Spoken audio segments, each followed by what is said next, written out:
우리는 예수 그리스도의 증인입니다. 우리가 왜 증인이 되었는지, 또 어떻게 증인이 될 수 있는지, 또한 우리가 증인으로서 힘쓸 바가 무엇인지, 이런 것들을 좀 알아야 진정한 증인 생활을 할 수가 있습니다. 살았다 하는 이름은 가졌으나 실상은 죽은 자로다 말씀하신 것처럼, 실상은 우리가 증인이지만 우리가 증인 생활이 죽어 있다면 얼마나 정말 부끄럽겠습니까?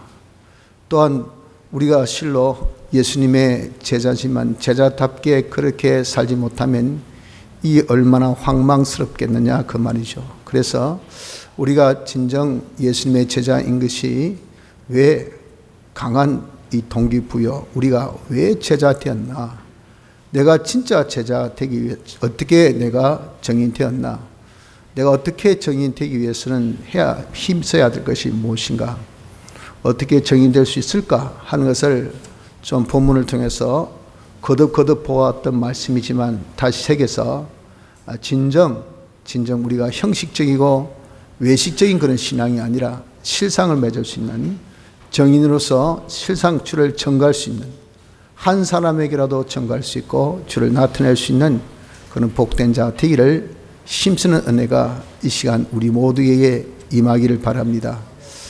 우리가 예수 그리스도의 증인이라 하는데 왜 그렇습니까? 이유는 오늘 본문의 말씀에 주님께서 부탁하신 겁니다. 예루살렘과 온 유대와 사마리아와 땅끝까지 이르러 내 증인 되라라고 하신 것이 아니라 되리라 그렇게 말씀하셨지 않습니까? 이런 주님의 부탁인데 감히 어떻게 우리가 주님의 부탁을 멀리할 수 있겠습니까? 가까이 있는 그런 친구라 하더라도, 또 우리가 그동안 섬겼던 스승님이라 하더라도 우리 그 부탁을 마다 못할 터인데, 하물며 우리의 구주시여 우리를 위해서 죽기까지 희생하시고 헌신하셔서 우리를 영원한 사망에서 구원하신 우리의 구세주이지 않습니까? 그 한량없는 사랑을 우리에게 베푸시고 희생하신 그분의 부탁인데 어떻게 우리가 그 부탁을 마다하겠습니까? 이런 부탁에 지나서 이 부탁이 주님께서 부활하시고 성천하시기 바로 직전입니다. 바로 직전. 이것은 세상 머무는 최후의 시간이었다고요. 그때 부탁의 말씀은 주로 우리가 무슨 단어로 씁니까? 유언이라 그러죠. 마지막으로 남긴 말씀. 다른 부탁은 차치하고더라도 우리 유언은 이건 꼭 지켜야 하는 것이, 이것이 자식된 이 도리입니다. 아무리 막무가내고 철부지라 하더라도 아버지가 마지막으로 부탁하셨는데, 그럼 자기가 정말 혼신의 정력을 다 기울여서 그 부탁을 드려드린 것이 자식된 도리 아니겠습니까? 우리도 아무리 망난이라 하더라도 주님이 마지막으로 우리에게 부탁하신 유언의 말씀이 내 증인이 되라고 그렇게 하셨기 때문에 우리 이 증인이 되지 아니할 수가 없습니다. 또한 우리에게 주님께서 사역을 주셨어요. 무슨 사역을 주셨습니까? 모든 것이 하나님께로 났나니 저가 그리스도로 말미암아 우리를 자기와 화목하게 하시고 또 우리에게 화목하게 하는 직책을 주셨느니라. 우리를 하나님과 화목하게, 뭘 통해서? 예수 그리스도를 통해서 우리 죄 사하여 주시고 어렵게 하시고 하나님과 하나 되게 해주셔서 화목해 해 주시고 난 다음에 무슨 직책, 무슨 우리 의무와 책임을 부여했습니까? 무슨 사역을 우리에게 부여했습니까? 화목해 하는 직책. 이것이 뭡니까? 다른 사람에게 화목해 하는 말씀을 가지고 증거해서 그도 예수 믿어서 하나님과 화목, 우리와 화목해 하는, 예수를 전하는, 복음을 전하는 이 직책을 우리에게 부여해 주신 겁니다. 그래서 부탁이요 유언이요 또 직책에 대하여서 우리에게 부여해 주시기 때문에 그 사명감, 이것 때문에 우리는 주님의 증인인 것을 알아야 합니다. 증인이 뭡니까? 쉽게 말해서 예수 그리스도를 말로 증거한다는 것이고, 또한 예수 그리스도가 어떤 분인 것을 우리의 이 생활로 나타내어 보이는 것이고, 또 내 자체로 예수 그리스도를 나타내어 보이는 이것을 통틀어서 증인이라. 너는 예수님을 증거하는 자라 그렇게 안 하고 증인이라 그러셨다. 증거하는 사람, 즉 우리 사람도 자기의 행위도 자기의 말도 다 포함되어서 증거하는 것이 증인인 것입니다. 이러한 증인을 어디서부터 해서 하라고 하셨는가 하면은 예루살렘과 온 유대와 사마리아와 땅끝까지 이르러. 시작이 예루살렘, 그 예루살렘이 지금 이스라엘의 저 수도, 그 옛날의 수도죠. 지금 수도는 아니지만 그곳에서 우리가 가서가 아니고 제자들에게 한 말씀 때문에, 제자들이 그때 어디에 있었으면 예루살렘에 있었다고요. 자기가 있는 그 자리, 그리고 그 자리부터 시작해서 어디까지? 땅끝까지 이르러. 어디에까지 이르든지 간에 끝까지 전해야 되는 이런 사명을 주신 겁니다. 그래서 우리가 예수님의 정인된 자로서 우린 어디에서 증거 생활을 해야 되는가? 바로 내가 있는 이 자리, 지금 처해 있는 이 처소, 이 위치, 여기에서 멀리 갈 필요 없이, 여러분들에서 뭐 차 타고 나갈 필요 없이, 에서 그냥 폼 잡고 뭐 어떻게 준비하고 그럴 필요 없이 바로 이 자리에서 증거하십시오. 이 자리에서 예수님이 어떤 분인 것을 우리의 생활로, 지금 많은 어린 양떼들을 여러분들이 보고 있습니다. 그럼 적어도 신앙에 어떤 연륜이 있는 사람은 우린 예수 그리스도의 정인된 자로서 예배는 저렇게 드려야 되구나, 하나님은 저런 식으로 공경해야 되구나 하는 것을 우리 예배를 통해서 나타내어 보여드려야 됩니다. 저도 예배를 통해서 많은 은혜 받은 것 중에 하나가 우리 순계하신 목사님이 그때 단에 어떤 목사님이지 하여튼 어떤 분을 세우셨어요. 근데 보통 강단에 계신데 그게 이제 상식인데 내려오셔서 우리와 같이 예배를 드리시더라고요. 딱 앞자리에 앉아서 예배 드리는데 진짜 등을 이 등받이에 안 대시더라고요. 딱 떼어가지고 자세, 그 연세가 많으신 그 참 목사님이 딱 꽃가대 서서 강단을 쫙 쳐다보고 이리 예배를 드리는데, 저도 그때 좀 어릴 때인데 뭐 한 대학생 때인지 모르겠습니다. 엄청 누구에게도 말은 안 했지만 굉장히 은혜 받았어요. 예배는 저렇게 드리구나. 보면 알 수 있지 않습니까? 저거는 쇼하고 계시네, 우리 보고 봐라고 그렇게 하시고 계시네가 아니고 진정으로 그냥 몸에 딱 배웠어요. 하나님 앞에 진정으로 진실되게 경건하게 예배드리는 것을 보고 아주 은혜를 많이 받았습니다. 이겁니다. 뭐 보여드리려고 한 것은 아니지만 어떻게 많은 성도들은요, 자기 신앙의 선배들이 어떤 식으로 하나님을 섬기는가 하는 것을 견눈질을 합니다. 그래서 아이들은 부모님의 뒷꼭지를 보고 자란다는 것이 뭡니까? 이래저래 사는 것 같지만 견눈질하면서 아빠가 뭐 하는가, 엄마가 뭐 하는가, 또 할아버지가 뭐 하는가, 이걸 잘 봐요.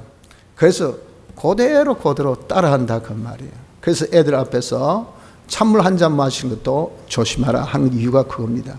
그렇기 때문에 우리는 이 정인 생활을 어디에서? 바로 이 자리, 지금 이 자리에서부터 정인 생활을 해야 된다는 것을 알고 예수를 전가하는 자, 예수님을 나타내어 보이는 자가 되어져야 하는데, 이것을 어떻게 할 수 있는가? 성령의 권능을 받고 그랬습니다. 성령의 권능, 우리가 가지고 있는 재능으로 열심으로 하는 것이 아니라 플러스 알파, 다시 새 힘, 성령이 주시는 그런 능력을 받아서 될 수 있다 그랬단 말이에요.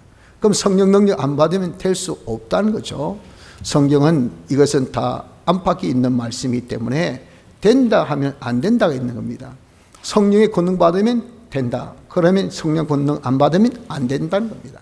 이만큼 우리가 예수 그리스도의 정의 노릇할 데 있어서 제일 핵심은 뭐냐? 핵심은 성령의 권능을 받아야 됩니다. 그래서 우리는 어떻게 하든 간에 예수님의 정의인 되는 것은 나의 원하고 원하지 않고에 상관없이 주님의 부탁으로 부여된 우리의 사역이라고 한다면, 우리의 사명이라 한다면 우린 이 길을, 골고다의 이 길을 정말 십자가를 지고 걸어가야 되지 않겠습니까? 걸어가는 데 있어서 주님께서 우리에게 팁을 주시기를 네가 권능 받으면 된다고 말씀하셨으니 우리가 권능 받는 생활을 하기를 힘써야 합니다. 자, 그러면 성령 권능을 받기 위해서는 우리 어떻게 해야 성령 권능을 받을 수가 있을까 하는 것은, 먼저 성령 받았을 때 어떤 그런 역사가 일어나는가 하는 것을 알면 성령 권능을 받기를 소망할 수 있습니다. 성령이 우리에게 임하시면 우리가 권능을 받는데, 그 성령 임하시기 전에 성령 세례를 받아야 되죠. 성령 세례 받고 성령 임하고 성령 받고 성령 권능 받고 이는 하나 한 캐터고리 하나의 일 종목이기 때문에 이것은 뭐 우리가 어떤 논리적으로 순서가 그렇지 실상은 그냥 뭐 동시다발적으로 일어나는 일입니다.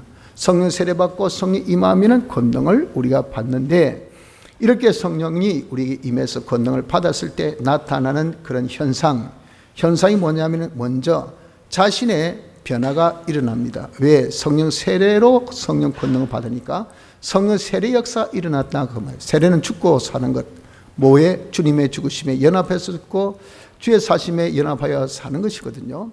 그래서 우리가 성령 권능 임할 때 자기 죽는 것, 즉 옛사람이 죽어지는 역사가 일어났습니다. 내 새 사람으로 사는 역사가 일어납니다. 이거 자기 어떤 의지나 결심이나 자기의 그런 어떤 결단으로서 자기의 성질을 죽입니까? 자기의 어떤 그런 생활의 악습을 그거 여러분들 정말 벗어날 수 있습니까?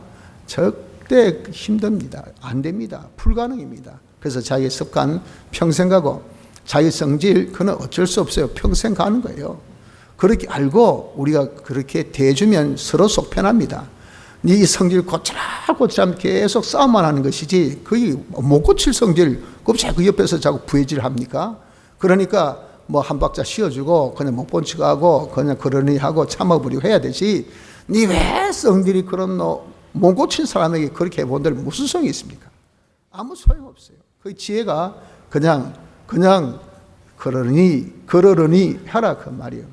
이 말이 뭡니까? 자기의 성질 악성, 자기의 습관 악습, 이 뽑기가 힘들다 그 말이에요. 그러나 성령의 권능이 임하면 거기 팍 뽑혀집니다. 거기 죽어져요. 이게 능력입니다. 능력.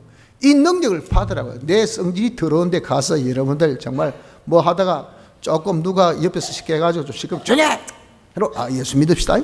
그럼 그 사람 어떻겠습니까? 깜짝 놀래가지고 왜 고함지른 해놓고 또 돌아서 웃으면서 예수 믿읍시다 하면 저 사람은 완전 사이키네.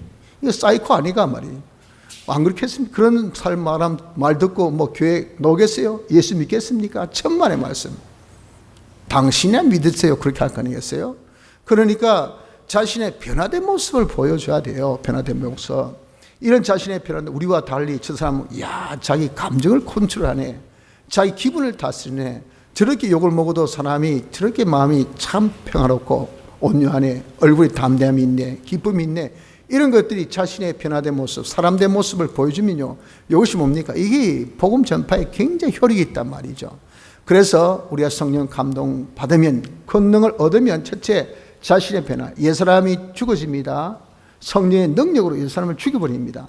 성령의 능력으로 우리가 새 사람으로 살게 해줘요. 자체의 변화가 일어납니다. 둘째, 자기 생활의 변화가 일어납니다. 주님같이 우리의 생활이, 우리 주님은 아버지 하나님만을 상대하고 아버지 하나님만을 의지해서 아버지 하나님 시킨 대로 순종, 이것이 우리 주님의 전형적 삶이셨어요. 우리도 주님을 나타내려면 이런 전형적 삶을 살아야 됩니다. 또 주님만을 우리가 상대해서 주님께 모든 것을 맡겨놓고 주님 시키신 대로 사는, 이것이 돼야 주의 제자고 주님의 완전 그냥 빠꾸미주고 주님 바라기고 그렇지 않아요. 막 입만 열면 주여 주여 주여 주여 주여, 주님 도와주옵소서, 주님 도와주옵소서, 주님이 어떻게 할까 하는 것을 보여주는 거예요. 보여주는 거예요. 그러니까 당신이 그렇게 사랑하는 주님, 당신이 그렇게 의지하는 주님, 당신이 그렇게 순종하는 주님께 내일을 좀 부탁해 주십시오 라고 그렇게 하는 것은, 사람이 물에 들어가면 지푸라기도 잡는 심령으로 저 사람이 저렇게 주를 간절히 믿으니까 혹시나 싶어서 그렇게 부탁했더니 웬걸 그 사람 기도를 통해서 자기 문제가 그냥 이상스럽게 그런 부탁을 한 다음에 일이 풀리더라고요. 일이 해결되더라고요. 아무리 봐도 그것은 솟아날 구멍이 없는데, 그러니까 혹시 위에 기도해 주셨습니까? 그럼요. 밤새 위에서 기도했죠. 하나님께 부탁했죠. 우리 하나님이 반드시 들어주실 것을 믿습니다 하니까 그 사람 마음에 확 와닿잖아요. 이야, 정말 저 사람 믿는 주님은 진짜 살아계신 주님이구나. 나도 당신같이 주를 믿겠다라고 할 거 아니에요. 이게 증거입니다. 증거. 그래서 여러분, 우리가 실상 성령의 충만함 인하면 내 생활에 변화가 일어납니다. 이런 생활의 변화를 통해서 증거를 할 수가 있다 그 말이에요.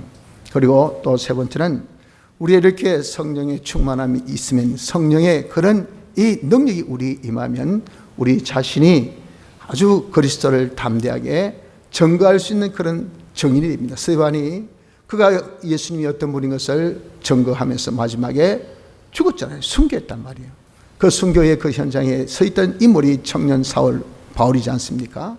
이렇게 예수님을 증거하는 그 증거에 자기가 돌팔매질 당해서 죽을 수밖에 없는 그런 상황임을 알고도 그는 성령으로 충만해서 담대하게 증거했다라고 말씀을 사도행전 보면은 7장에 증거하고 있습니다.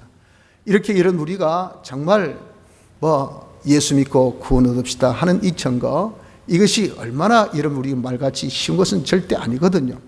이런 것을 담대하게 정말 스데반같이 죽음의 현장에서도 손야 목사같이 그렇게 포성줄로 묶여가지고 사회 현장 가는 중에서도 그 바로 공상대 형제여 당신도 지금이라도 예수 믿는 구원 얻습니다 할 때 얼마나 기가 차겠습니까? 이 죽으려고 지금 가는 놈이 말이에요. 쓸데없이 이 공상주의는 무신론입니다. 무신론. 유물주의예요.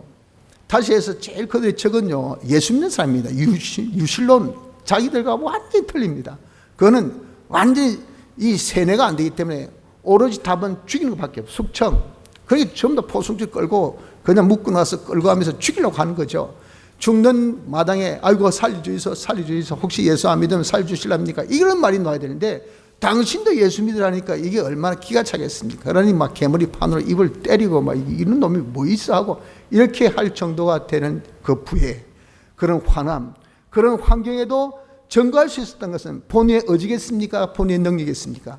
성령의 충만한 능력 받으니까 담대하게 증거할 수가 있었다는 것을 우리가 볼 수 있습니다. 성령의 권능이라는 것은 이렇게 대단한 겁니다. 그래서 그 권능이 있어야 우리도 정말 자기 자식한테나 아내에게나 남편에게나 부모님에게나 다른 말은 수천 수만 마디 잘해도 말이죠. 예수 믿자, 교회 가자 말은 죽어도 못합니다. 그래서 평생 내가 우리 부모님이 내한테 교회 가자 말 한마디도 들어본 적이 없다. 솔직히 여러분들 그런 가정이 없습니까? 그런 가정이 많아요. 그것이 뭡니까? 그렇게 전하기가 힘들다 그 말이에요. 그게 사람의 의지로 되는 것이 아닙니다. 하나님께서 주시는 성령의 권능을 받아야 담대하게 말로 증거할 수 있는 자가 되어줄 수가 있는 것입니다. 그리고 성령의 권능을 받았을 때 오순절 성령 권능 받아서 베드로가 말씀을 전가할 때 방언의 은혜를 입었다 그랬잖아요. 방언의 권능. 그래서 말씀을 잘 전하는 이 은혜가 방언의 은혜입니다. 방언의 권능. 그리고 이 말씀 전했을 때 모든 사람이 알아듣는 것, 이것이 방언의 권능이었어요. 아람어로 전했지만 모든 각 나라 족속 민족에서 온 그런 사람, 자기 각각의 다른 방언을 가지고 있는 사람이 자기 말 듣듯이 알아듣더라고요. 그건 차치하고 그보다 더 놀라운 것은요, 그 말 듣고 변화를 받았어요. 회개. 와, 내가 죄졌구나, 내가 잘못했구나 하고 감동을 받아서 사람이 변화되어서 다 3,000명의 사람이 세례를 받은 이런 놀라운 역사가 오순절 성령 강림 때 일어난 역사입니다. 이것은 그때만이 아니고 지금이라도 말이죠. 우리가 성령 강림 임하여서 성령 권능 임하면요, 그 설교를 통해서 많은 사람이 회개하고 주께로 돌아온 역사가 일어납니다. 이건요, 바로 사도교회 때 이때 오순절 날만이 그 사건이 아니고 저번에 말씀드렸듯이 미국의 대각성 운동이나 독일의 그런 경건주의 운동이나 또 영국의 복음주의 운동이나 우리나라에 있어서 이 장대인 교회 집회 그때의 그 운동이나 그것이 말이죠, 똑같은 현상이었어요. 말씀을 증거할 때 성도들이 듣고 변화를 받았어요. 무슨 변화? 회개가 일어난 거예요. 그래가지고 그들의 삶이 변화되고 그리고 나가서 복음을 전파하는 이런 역사가 일어나서 이 복음이 삼천리 방방 곳곳에 다 전파된 그 동기가 우리 한국 교회사적으로 보면 장대인 교회 집회 그때부터 시작됐어요. 그때 성령의 충만한 역사가 있었다 그러거든요. 그러니 여러분 우리도 정말 내가 성령의 그런 충만 역사 있으면 성령의 권능이 우리 임하면 우리가 말씀을 전하지 않습니까? 전하면 듣는 사람이 듣고 감동을 받아서 그저 감동받은 그런 하나의 감성적인 문제가 아니라 자기가 변화를 받습니다. 그게 뭡니까? 회개를 한단 말이에요. 자기 생활을 고칩니다. 자기 잘못을 고치는 역사가 일어나고 그래서 주를 따른 이 역사가 일어나게 된 것이 이것이 성령의 권능받은 자의 그런 역사라고요. 그래서 여러분들도 늘 기도해 주실 때 참 성령의 권능 받기를 저를 위해서 기도해 주신 것 너무 감사합니다. 문제는 그렇습니다. 설교자의 제일 중요한 것은 성령의 권능을 받아야 돼요. 그저 형식적으로 외식적으로 논리적으로 그리고 아주 언어 유익을 써서 그리고 아주 문법적으로 아무리 여러분들이 미사역으로 그렇게 많이 마음을 감동시켜도 성령의 권능이 있는 그런 목회가 아니 그런 설교 아니면요, 여러분 들어도 이 마음에 탁탁 튕깁니다. 이건 들리는데 내 가슴을 적시지 못해요. 이건 이해가 되는데 내 가슴에 울렁거림이 없습니다. 내가 시켜서 눈물이 안 납니다. 변화가 일어나지 않습니다. 이것은 뭡니까? 한마디로 죽은 설교입니다. 죽은 설교. 지식을 전달하는 그 이상도 그 이하도 없는 설교예요. 이러니 얼마나 통탄스러운지 모릅니다.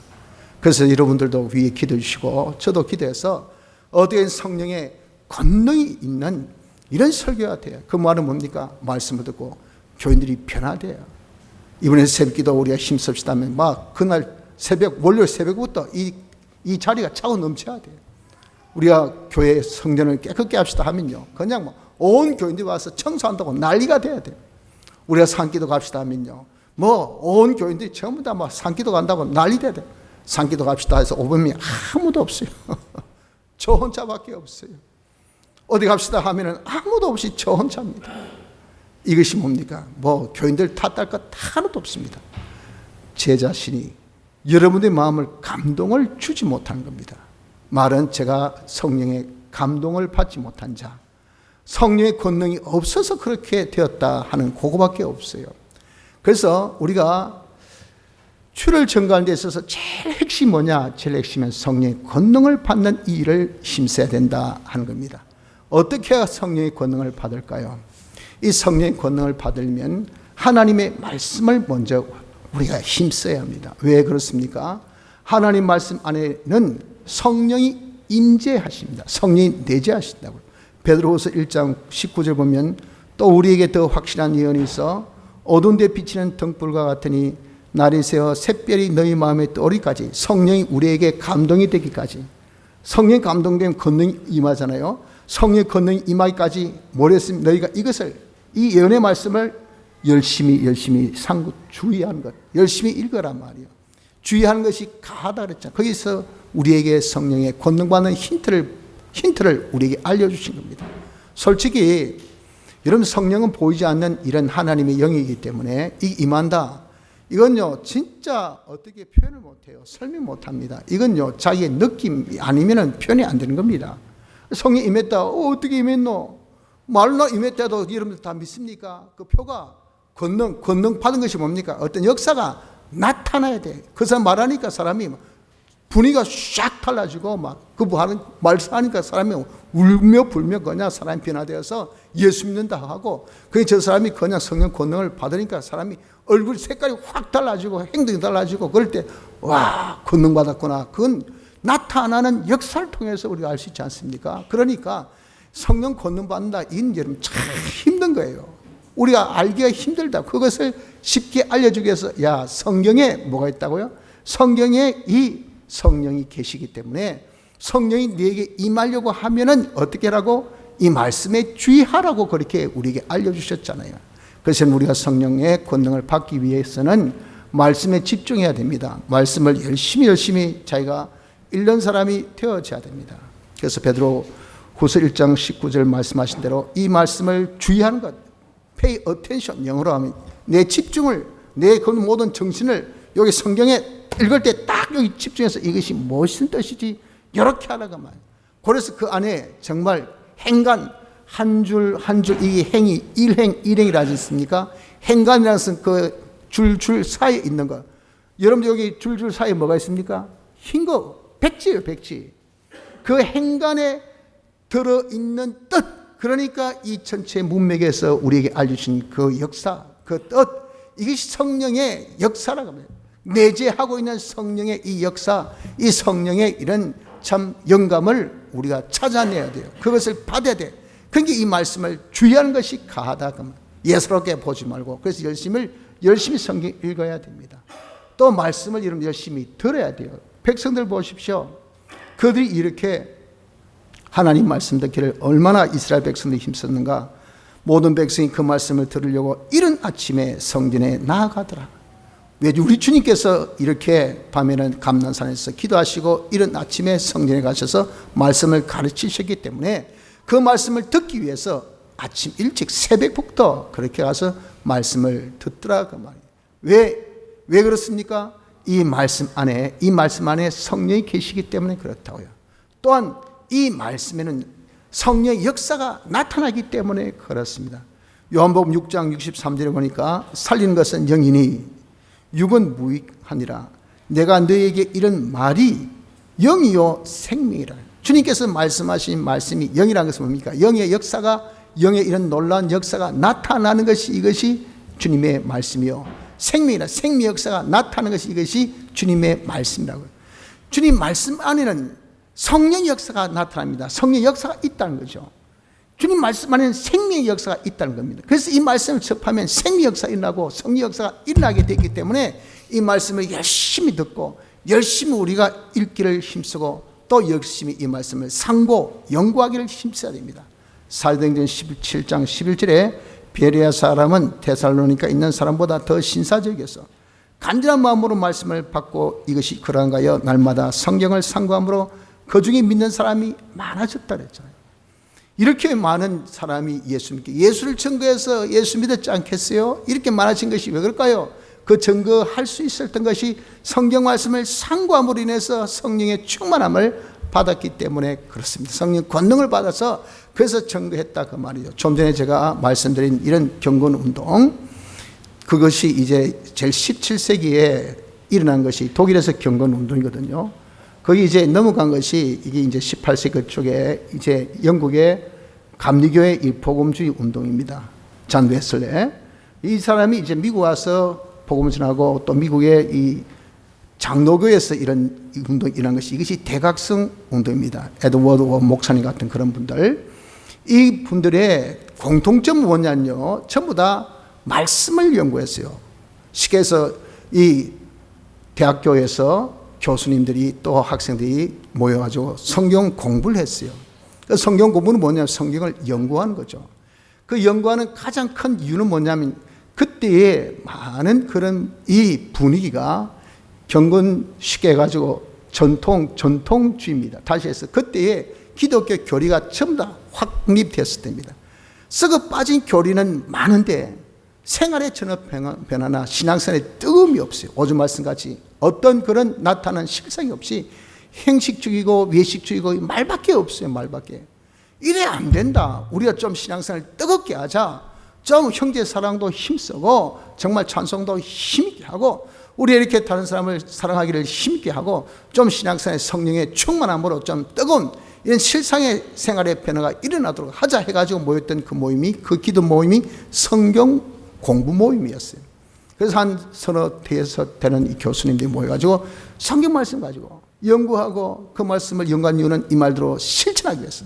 그래서 그때 뭐 형제당 같은 이런 운동들, 형제를 공동체 생활하면서 서로 사랑한 것을, 이것을 이 잔 웨슬레가 돌아와서 이것을 보고 느꼈던 거예요. 와, 이 집단은 다른 집단이다. 이 진짜 이게 예수님의 집단, 정말 예수 믿는 사람이 이렇게 형제를 사랑해야 되지 해가지고 돌아가서 그것을 자기도 홀리클럽이라 해서 이제 그 대학에서 역시 성경 공부를 시작했어요.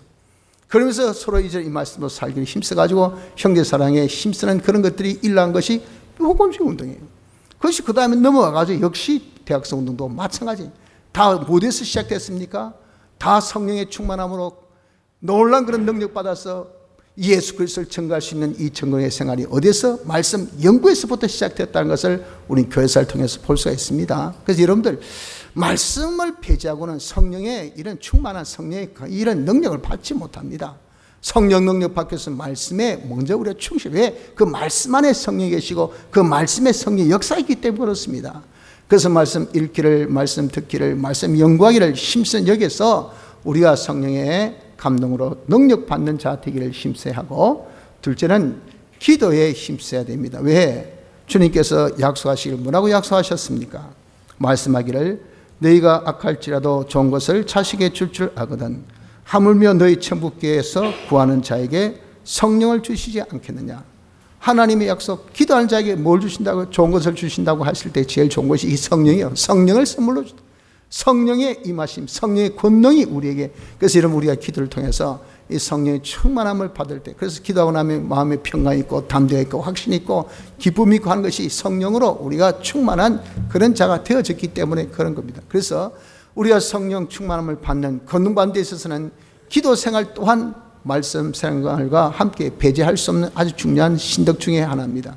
그래서 오순절 성령 강림으로 능력 받았을 때 그때 제자들이 뭘 했는가 보면 말이에요. 그들이 다락방에 모여서 더불어 모든 그때 제자들을 다 함께 더불어 마음을 같이하여 합심해서, 그리고 전혀 끝까지 계속해서 계속 뭐에? 기도에 힘썼어요. 언제까지? 성령 임한 오순절까지. 오순절이 임하기까지 그때 맨날이 못 되어 표현한 것처럼 그렇게 긴 시간 아니었습니다.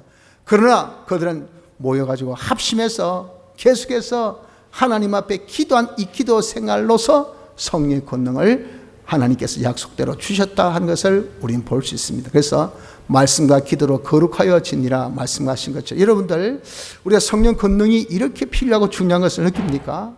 아주 정말 추상적이고 형이 상극적인 그런 것으로서 우리는 정말 찾기도 힘든, 정말 너무도 우리가 근접하기도 힘든, 그렇게 우리가 생각하는 부분입니까? 하나 주님께서 분명하게 말씀하시길, 말씀과 기도로 우리가 이것을 받을 수 있다 말씀하셨으니까, 말씀 읽고 듣고 연구하는 생활, 또 기도 생활에 힘쓰는 이런 자가 되어져야 할 것입니다. 그래서 우리가 성령 권능 받을 수 있는 자가 되어지고, 이게 준비입니다. 말씀과 기도로 우리가 이 말씀, 성령의 권능을 받을 수 있는 자가 되어지고, 그 다음에 이제 성령 받기를 힘쓰는 것은 우리가 어디에 그러면 힘을 쓸 때 실상 권능을 받는가 하면은 순종해야 돼요. 말씀대로 순종해야 된다 그 말입니다. 그래서 오전에도 여러분 우리가 복을 받으려면 말씀으로 순종하라 그랬지 않습니까? 내가 순종할 때 무엇이? 복을 받는다 그랬잖아요. 그 복을 받는 것을 보고 베드로가 그걸 봤습니다. 고기 잡은 것을 보고 그 다음에 무엇이 했습니까? 내가 너무 나쁜 놈이구나.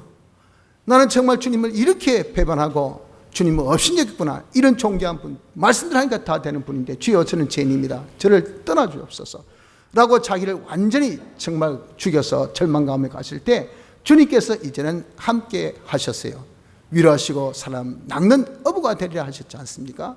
그런 성령의 충만함을 받고, 그래서 어떻습니까? 이제 주를 쫓는 사람 돼서 평생 순교하기 전까지 복음을 전하는, 사람을 낚는 어부로서 증거하는 정인으로서 생활을 했던 것은 뭘 받았습니까? 성령의 충만함을 받았기 때문에, 성령 권능을 받아서 그런 것 아닙니까? 성령 권능을 받을 수 있었던 것은 그 계기가 뭐죠? 말씀 순종이었다면, 말씀 순종으로서 그렇게 자기가 확 와닿을 수 있었던 그 증거가 뭐죠? 그 증거가 바로 복 받은 겁니다. 복 받은 거. 자기가 이 말씀 순종으로 복을 딱 받고 보니까 와 하고 자기가 싹 변화됐잖아요.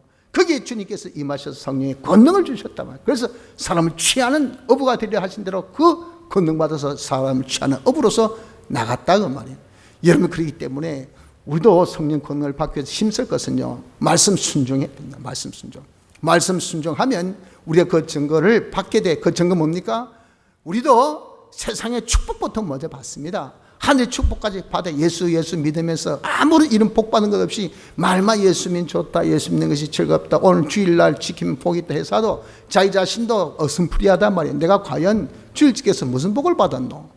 내게 무슨 이익이 있었노? 한번 복을 세려보자 하니까 접혀지지 않습니다. 아무리 생각이 안 나요. 그게 과장된 것이 아니라 실상 받은 복이 없어요. 왜? 말씀도 순종 안 했으니까.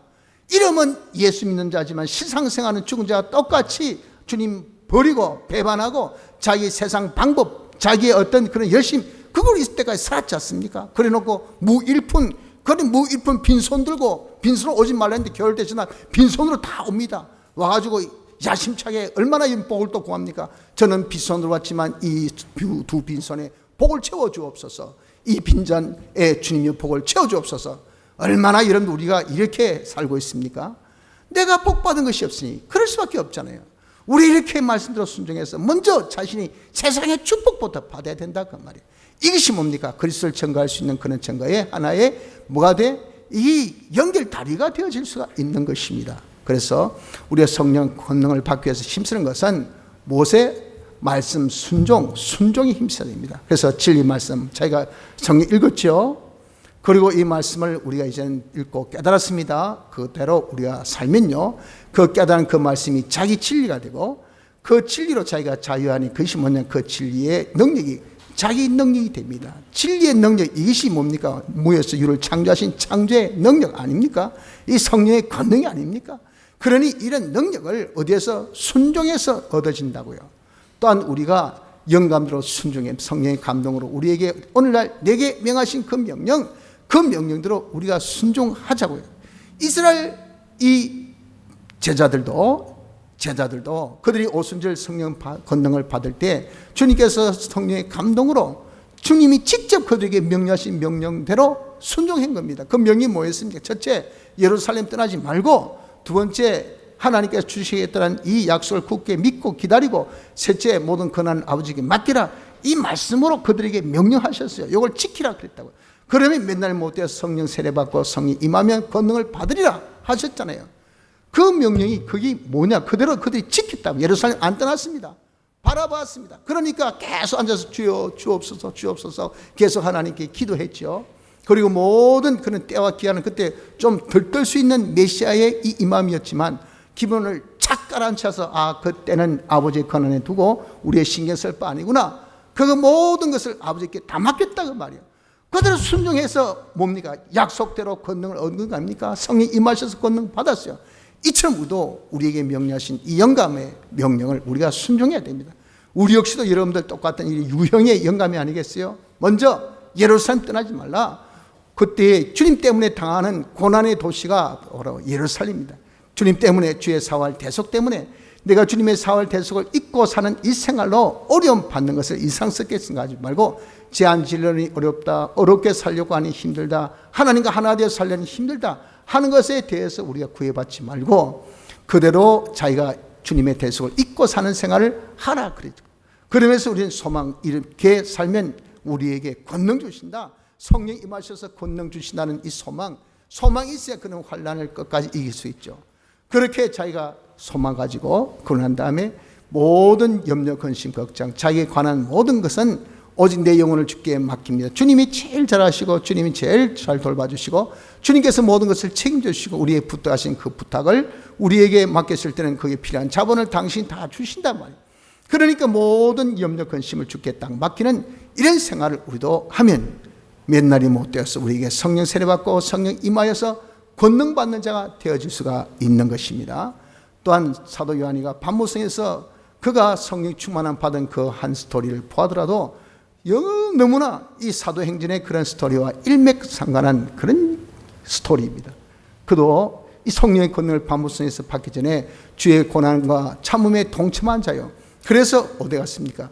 바모라는 섬에 유배돼서 주일날 성령 감동받아서 새로운 깨달음을 받아서 주님이 어떤 분인지, 교회가 어떤 교회인지, 그리고 주님의 이 구원의 역사가 지금 그리고 장래에 어떻게 나타날 것을 다 알려줬어. 네가 본 환상, 네 가지 환상에 대해서 적어서 전해줘라 하는 것이 계시록 아닙니까?